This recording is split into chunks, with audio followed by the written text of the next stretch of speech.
Alrighty, welcome back to PA High School Football Report. We are sponsored by OSS Health. He's Dan Sostek. I'm Eric Epler from PennLive. And we've got another special guest in studio. We're going to get him in and out of here because he's a busy man. He's got to run.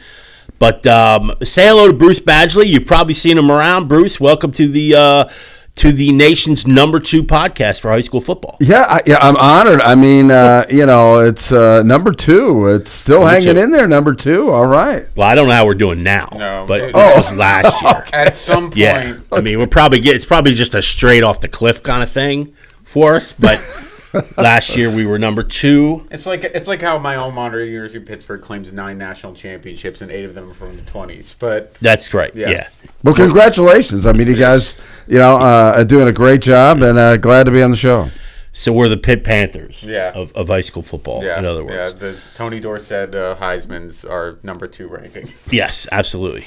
Good running back. All right, so the reason we wanted to have Bruce on is because you've probably seen Bruce out and about. Like I said, he's not new to PennLive. He's been working for us off and on.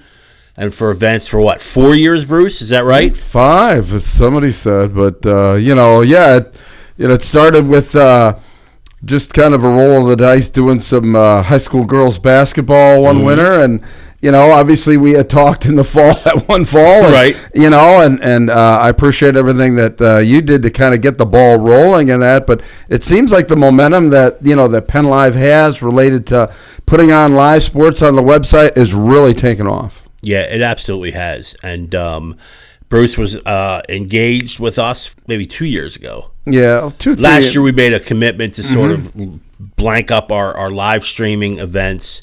I believe your title is it videographer? Is that how it goes down? Videographer. So like I said, Bruce, we locked you in for 7 years, $17 million.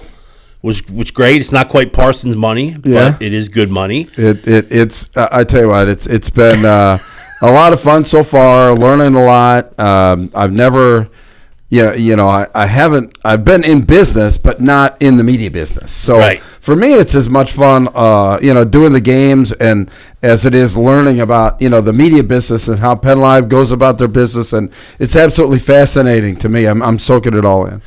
Well, we see a lot of live stream games that are single cameras. Obviously, you have multiple cameras. You've got multiple guys announcing.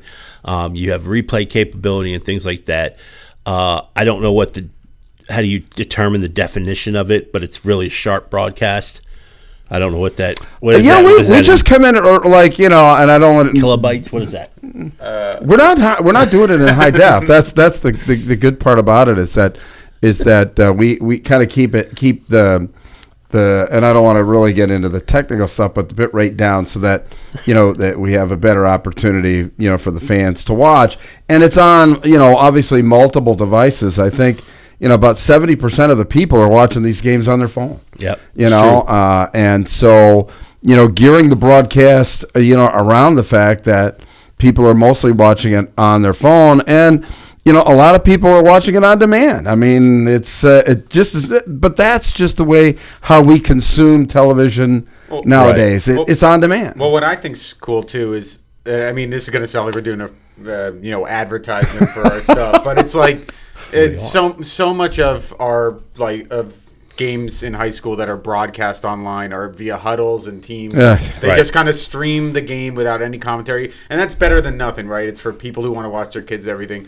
But there has to be, and clearly by some of our numbers, there is an appeal for hearing people say something as simple as hearing play-by-play, hearing color commentary, getting some clarity on stuff that you can't just tell from a camera sitting stationary. And I think you do a great job with that, and I think it just adds a lot to the product, and what streaming a game means, that it's not just clipping a phone up in a press box and press and stream. Yeah, thanks for the kind words. I mean, that's what we're trying to do. I mean, and you talked about hearing the name, the players hearing their name on a play-by-play during a broadcast. 99% of the kids that are out there on that field, this is the only time that's going to happen. Right. And it's something special for them, and So yeah, we like to do that, and we do our best. My buddy PJ Rydell, who does the play-by-play, just a really great guy. Yeah, he did a great job in the McDevitt game. Yeah, he went to Messiah. Actually, he didn't do football in college. He did every other sport. So he's kind of learned how to do football, but he's a terrific guy to work with. And I think that, we do the best that we can. Sometimes we have some pretty strange setups like we did Friday night. We were strewn all over this closet. That's what I was going to say. It's people don't understand the amount of time. The equipment obviously is one thing. It's a lot of equipment. Number two is it's usually you dragging it all into the stadium. As I pulled the hammy, you witnessed he did pull a hammy. He's already I'm looking, okay. I'm good now. Yeah, he did file a claim with the company, so settle down. But but I saw him limping at Hershey. Yeah. Oh, I couldn't even move. And he pulled a hammy just bringing the equipment in. So that's the kind of dedication this guy has. But I mean, it is. Sometimes you're under a tarp. Sometimes you're not under anything at all. Oh yeah. It's like with Hershey there too. The sun was just right in our eyes. I mean, Yeah. you were down on the field, but Right. I mean, how do you like when you're trying to call a game or announce a game and the sun is just blasting in your eyes? That's just like we just can't do a field from. Or a game from the field there at Cumberland Valley, like the Eagle View, Right, Because yeah. the sun is so brutal in your eyes, you just can't do the game there. There are obstacles in prep sports Oh, that nobody outside of content people or journalists have to deal with. I It's found those that. little things too that well, number one is they make the broadcasts seem local, which is what people I think ultimately want. That they sort of dig into and admire about it. But it does take a lot of work to put on a broadcast like you guys do. And I wanted to ask you too, I don't know if most know, but you're an Indiana guy, right? Oh, yeah. Yeah, grew up in Northwest Indiana, Michigan City, Indiana, my hometown. So really heavily influenced from the Chicago sports scene. I mean, I grew up a Bears fan. My passion in high school sports was basketball. Yeah. But when I moved to Pennsylvania, I saw that the passion really surrounded football. So not that I didn't play football in high school and that football wasn't, an important part of sports in my younger days, but Indiana, it was the passion was basketball. And scratch golfer, so you'll not- give anybody strokes, right, for money? Play on Nassau? Well, right? No? Look, I do play in a league, and I mean, out at Iron Valley, I mean, you're definitely not going to play scratch out there. No. There's a lot of pitfalls at Iron Valley. Yeah. I leave that course in Cornwall. It'll be fine. Yep. So obviously, moving forward, we have a full schedule. Obviously, we've been fortunate here to have OSS Health come on board as a sponsor. We're very fortunate to have them, and of course Constellation Energy has come on board to support the live streaming, and also which I like. I've seen it, obviously people have done it over the past couple of years, is to give player of the week or player of the game for whatever game you're at. So I think that's a really cool aspect of it. So how have they made obviously the job a little easier? Oh, it's I'll be honest with you. When I never dreamt that when I started doing these live streams, my own self, that it would have support of an energy conglomerate like Constellation Energy. I mean, they've got nuclear power plants and all this clean energy around the country. So it's very humbling to have someone like that behind the broadcast. But then Dave Marcheski, who is the community relations manager there, he's really into it, which makes it fun. Dave came all dressed up in a Constellation jersey, and he had his helmet, and he had like the color coordinated shoes, and they're throwing out footballs and T-shirts, and they're making it an event. And I know that there's a lot of plans down the road, but it's given me an opportunity to tour the plant and see what this is like, see what Constellation is like. And it's been a lot of fun, and I expect a lot of good things, from the football package here the rest of the year. Well, we're thrilled to have you aboard. Obviously, it's a long time coming. We've been working together pretty much and seeing each other at football fields, and not just football. I mean, obviously, you've done basketball, you've done field hockey already. Well, lacrosse we did too. We did football. We've done football, basketball, and lacrosse. Now, like tonight, I'm heading over to Hershey to do a boys' soccer game, and when you talked about like figuring out where you got to broadcast from or whatever like that, well. I guess I'm going to be like on the sideline somewhere. I thought I'm up in the press box, but we're on one of the fields over there, and they're 322. So I get that message from the athletic director, and, yeah. It is what it is. But you just go and you have fun. But the biggest thing is try and showcase the event for the best that you can. Yep, absolutely. Well, Bruce, we appreciate you spending a few minutes with us. Obviously, I know you got things to do, but we look forward to your work, and obviously, if we can help you out, Dan's always available to help you out. Dan did. I asked you guys for what games we should do, and that's it's been great. I appreciate everybody being so supportive of what I've been doing in the past, and looking forward to the future big time. Yep. Well, we'll keep her going, and obviously, we got a lot more football to go. Okay. We'll talk a little bit about that here. Yep. All right, Dan. All right. Thanks. All right, man. Thanks a lot, man. Appreciate it. No problem. All right. See you later, Dan. Yep. All right. That was Bruce Badgley, our new videographer. Say hello to Bruce if you're out and about. Like I said, he's not just doing football games, although he does a game, obviously 1 or 2 games every weekend. But he's got soccer, he's got field hockey in the fall season, and obviously that'll just continue on in the winter sports and spring sports. I don't think we're going to do baseball. That's kind of tough to live stream. No, but I've said softball is doable because it's a smaller field. Baseball's I think softball is very doable because it's fast. Yeah. It's pitcher heavy. Mm-hmm. You can get a good.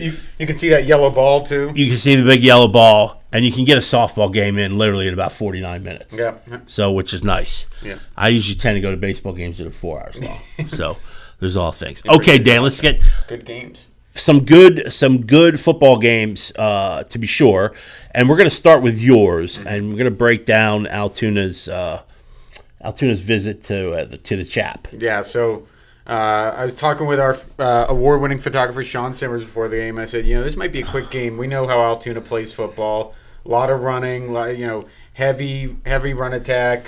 Yep. And Cumberland Valley, they use the quarterback as a kind of a runner as well a lot. So I thought. The game be quick. Altoona gets the ball first. I think it was 4 or 5 straight passes, and Sean turns to me and looks at me, gives me a bit of a glare. He's like, I thought you said this would be a running clock all game. It turns out that I guess Altoona has been working new quarterback Parker White kind of slowly transitioning him to quarterback. He hasn't played quarterback in high school before. He's been a wide receiver, defensive back, one of their best basketball players as well. Really good athlete. And it kind of set the tone for the whole game. Cumberland Valley had the lead a couple times in this game.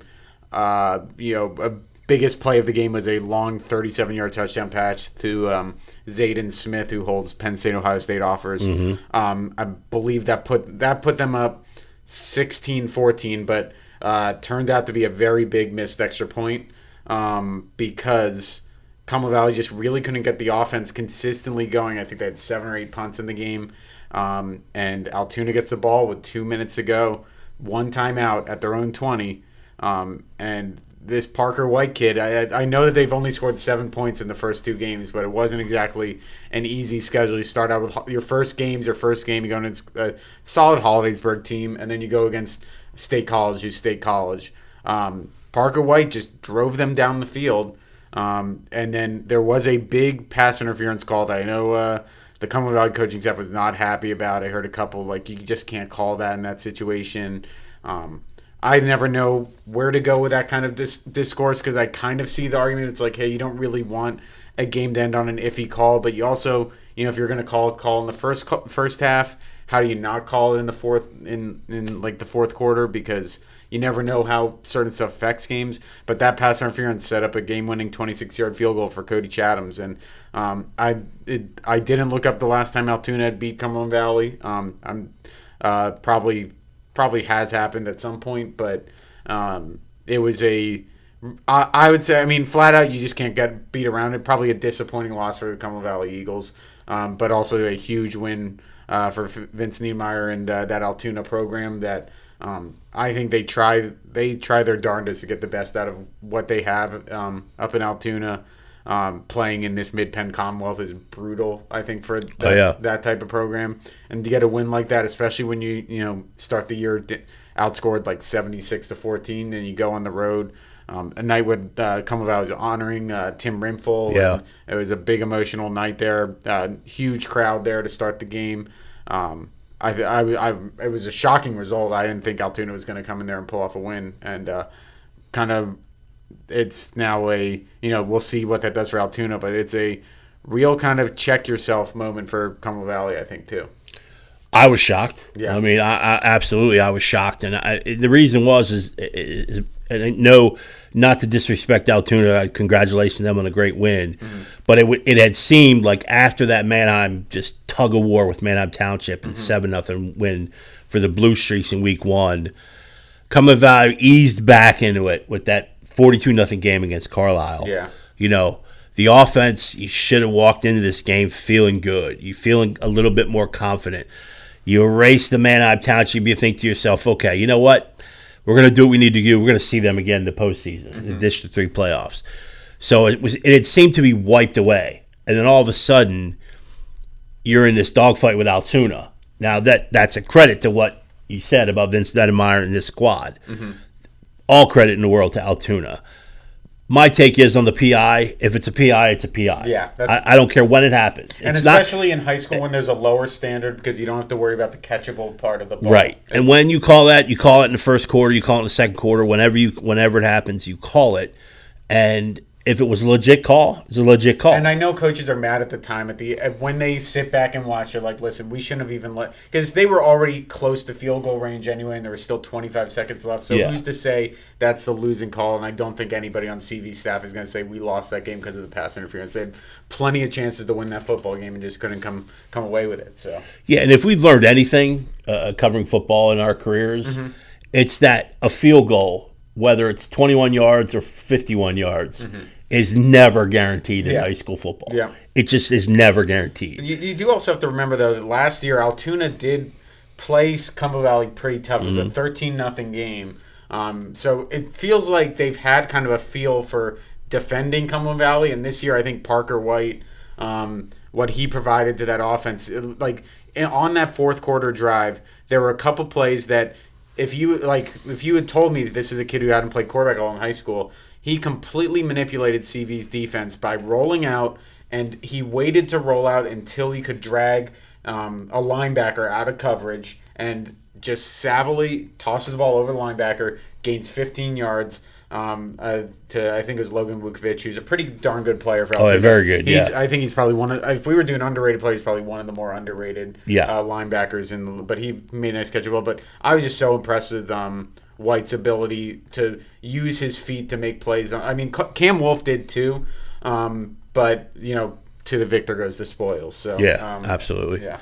All right, let's move on. I'm going to go just briefly on the game I covered Friday night at John H. Frederick. Was Mechanicsburg 19 and Mifflin County 0. Honestly, I left the field having a lot of respect for both squads. To be honest with you, I mean, you just can simply. I don't know what.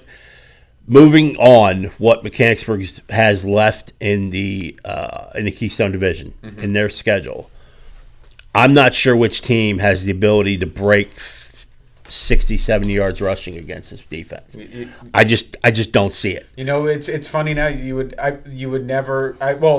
The one team I think that will get there, but not in the typical way, is Hershey. Could be Hershey, but it's not going to be. It's not going to be. It'll be Cam just scrambling and making a huge play. Because I think we're probably not going to talk about Hershey today, but even though they're only 2-1, I think in terms of pure athletes in that division. And maybe I think Cam Sweeney's we picked him for our basketball player of the year. I think he is a Commonwealth top tier level athlete. Like he would. Oh, absolutely. Yeah, and so I think he's the one guy. And then who knows, maybe Red Lab. But you're right. It's so hard to run typical standard. Your typical run game is not going to work easily against this mechanic. It's just the longest play. And Mifflin County, listen, that's a gutsy football team, and that's a good football team. Yep. And they've got Shane good Green's running done a back. real good job He's with that done an program. absolute great job with that program. And you could see there was a lot of respect. I was getting ready to talk to Coach Hecker, Mechanicsburg's head coach, right after the game, and him and Coach Breon were talking after it. You could see the respect for each other. Coach Heck said the same thing. He said, we knew this wasn't going to be easy. We needed a game like this where we were going to be pushed. Mm-hmm. And to lose only 19-0 and have 5 yards rushing, I mean, that says a lot about Mifflin County's defense as well, which I thought they played lights out. And this was a really It's tough. probably the closest Mechanicsburg game that they've played since Dave Hecker's taken over. Since Hecker's taken over. Yeah, right. I mean, it's been that kind of way. So, a lot of Mechanicsburg isn't. They're not. It's not terribly complex what they do, But Drake Dawson on the defensive end was terrific. Their inside guys held up and obviously controlled the line of scrimmage. Jack DeLuca, I thought, had a great game. They're strong safety. Their linebackers are very, very good. They're very disciplined. They're in the right spots. I think Mifflin County's longest play was 11 yards from scrimmage. And they only lost 19-0. It was a hell of an effort by the Huskies. So I enjoyed the game a lot. It was physical football, and both teams are okay. Yeah, both that teams are Mechanicsburg okay. team is so well coached, which is funny because I think when we've tried to talk about Dave Hecker, the job he's done with Mechanicsburg, he kind of tries to dismiss it. He just kind of says, "Of course, yeah, I've got good players, but nothing.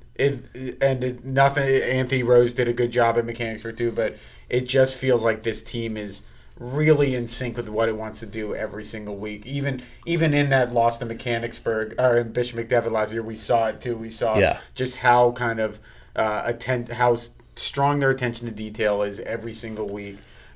Even with kind of the talent. Yeah, I mean, I don't. It's no offense to anyone on Mechanicsburg, but when you lose Josh Smith, you lose Isaac Dolman, you lose Eli Reeder, it's a talent downgrade from a year. Yes. So, and for a lot of years too, there in a row, Mechanicsburg had that one lineman, the one good prospect lineman. The guy, and I'm saying good, but the guy that was 6'4", 285, kind of a wrecking ball. They only had one of those guys though. Yep. Now they've got 4 or 5 along the line of scrimmage. Yeah. And it shows because they're going to do what they're going to do and play at their pace. So it was a great win for Mechanicsburg and a hell of an effort from Mifflin County. I enjoyed the ball game a lot. Yeah. Like I said, both those teams are A-OK moving forward. Cedar Cliff East, I thought was a surprising total too. I thought it was surprising because it was only 14-3. Cedar Cliff wins. I thought it was surprising because I thought East would give them a little bit better game. I did not expect – if Cedar Cliff is going to win this game, I did not expect it to be a low-scoring affair. Those are two teams I need to kind of see more because I just don't have a ton of feel haven't seen on them in person yet. But it just feels like Cedar Cliff's going to have to win games like this. They're going to – it probably doesn't bode great when you still have Harrisburg, Bishop McDevitt, State College on the schedule, which again is just the challenge for a program like Cedar Cliff, which is about as borderline of a 6A school as you can possibly be, to be going against those absolute behemoths every month.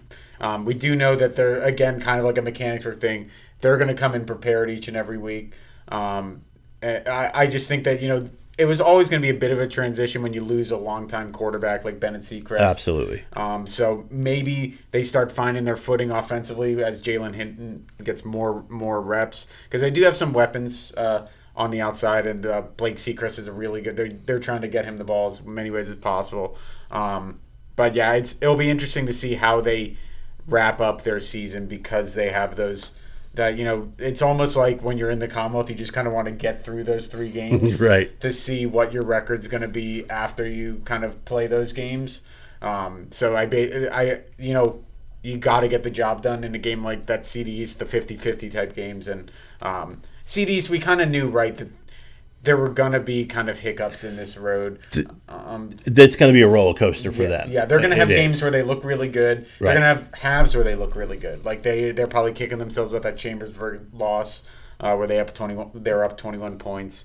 Amir Lamel had a ton of catches in this game, but just couldn't find the end zone. And that's the stuff that young teams need to learn how to do. They need to learn, how to turn that 3 points into 7 and that 7 points into 14, that 14 into 21. Absolutely. All right, Dan, let's move on to a couple other games. Don't Look Now, Redland 3-0. 48, We all predicted that, right? 48-34. We all predicted 3-0. We all predicted it from after last week. Yeah. No, nobody predicted this. And Yeah. I'm not sure Jamie Thomas predicted No. this in the beginning. But, I talk a lot about fast starts and the momentum and building momentum, particularly for a team that's been down, quote-unquote down, for a few seasons in a row. And there's no question that this being 3-0 is a result of them beating sister school, Cedar Cliff, who we just talked about in week 1 on that 17-14 win for them and catapulted them. I just think that was so important to the psyche, and just the thing. It's just unbelievable. There's no way they win that Lower Dauphin game if they lost the previous week to Cedar Cliff. Yeah, and I'm not. Well, you're right. I'm not sure they're 2-1 now. Yeah. If they lose that game, I don't think they're 2-1. Yeah, either. and there were certain plays at that Lower Dauphin game that I just felt like momentum is real in some ways, in other ways, people kind of use momentum to explain just a team being good at football. Right. But I do think there's sometimes you just have this. You're playing with a level of confidence and force that allows you to make big plays, and I think that Cedar Cliff game kind of really woke up the program a little bit. They've got a dynamic young running back in Tyson Kersher, a freshman who's tiny but plays big, which is always one of my favorite archetypes of running back.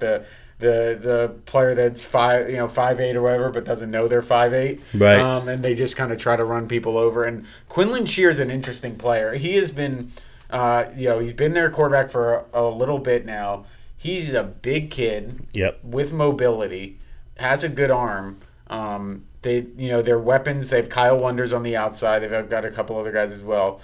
But he's a guy that I think has taken a nice step forward this year. Again, and that confidence kind of building, going 3-0 helps. I think the position might help the most as quarterback, because you start believing in your reads. You start believing when the coach calls in a play. You start believing this is the right. I might not want to hand the ball off on a 3rd and 7 or whatever, but I trust them that it's going to work, and it works. And I think that culture is really important when you're building these 4-year programs, and Jamie Thomas has done a great job. Yeah, you mentioned Shearer. I see a guy who just goes out, and I don't see a guy who worries about much. No. Like, he had 2 interceptions, but yes, he countered 3 TD passes, like 200 and I don't know how many yards passing. He had a rushing TD. You know what I mean?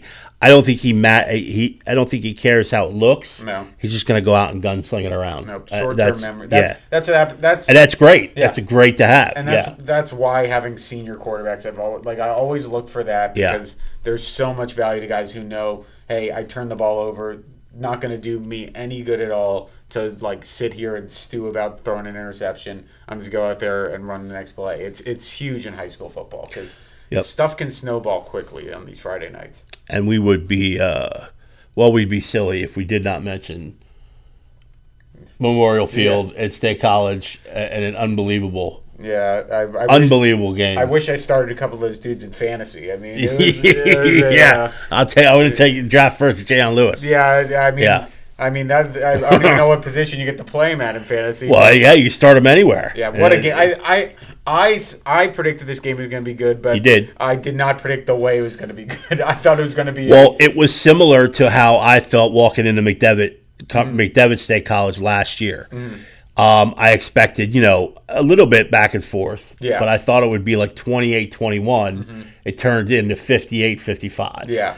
And that's just once it got going, And it was that took control. Harrisburg was up 20. It was up 21 points going into the fourth quarter. But you can't. So against a Matt Lintel team, that team is never. His kids are never going to stop playing hard. And it's not like Harrisburg doesn't know that. I think if you talk to Cal, there might not be a coach he respects more than Matt Lintel with all their battles that they've had over the years. Absolutely, but I think it may have just been if you're up 21 starting the fourth quarter. Mm-hmm.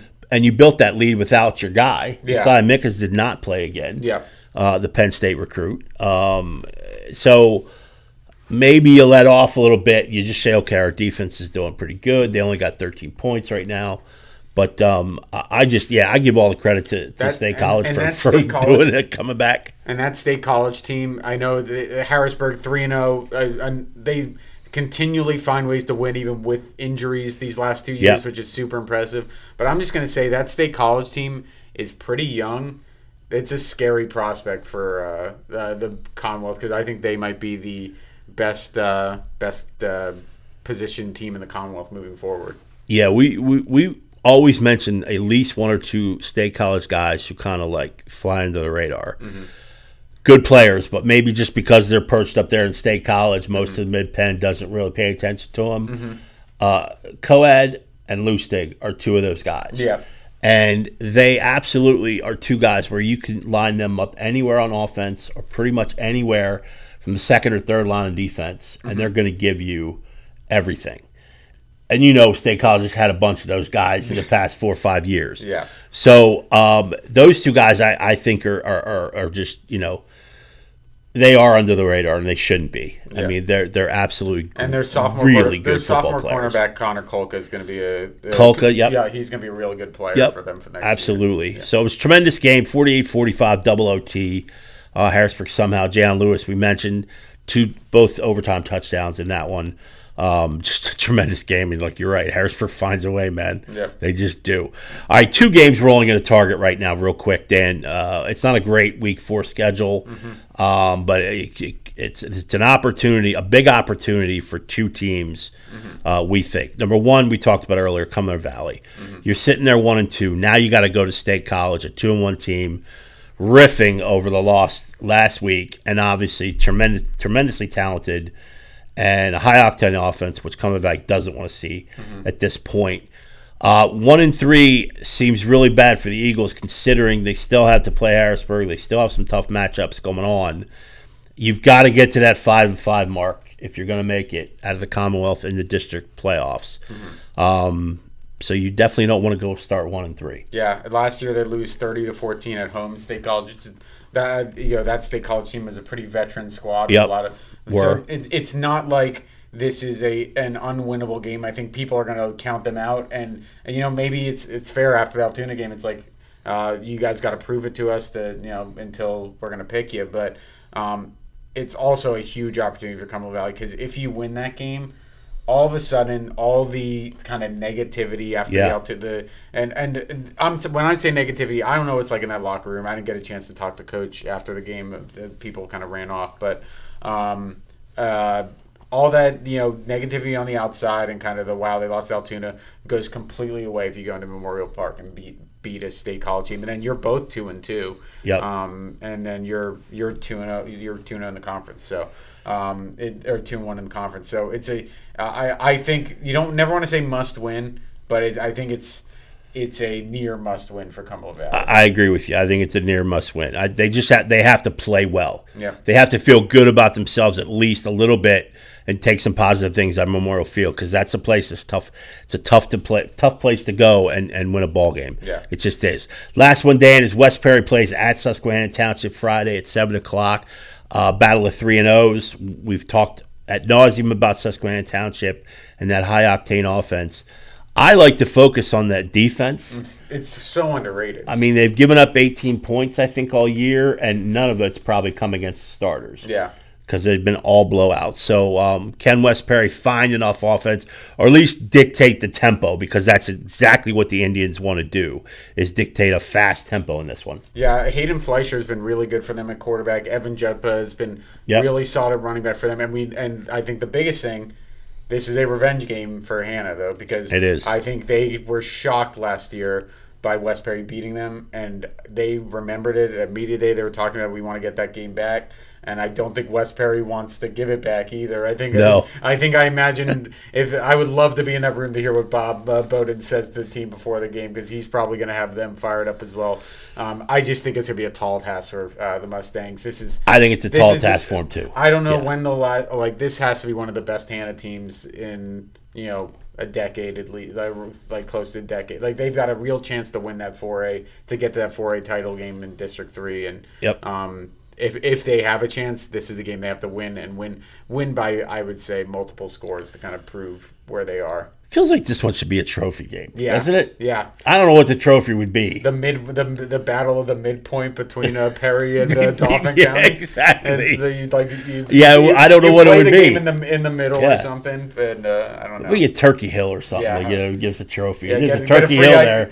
A trophy of an iced tea gallon. Yeah, there you go. Yeah, we have to make that happen. I'll make that call after the meeting. All right, that'll do it for this edition of PA High School Football Report. We are brought to you by OSS Health. Thanks again to our sponsor. Obviously, Dan, thanks for your time.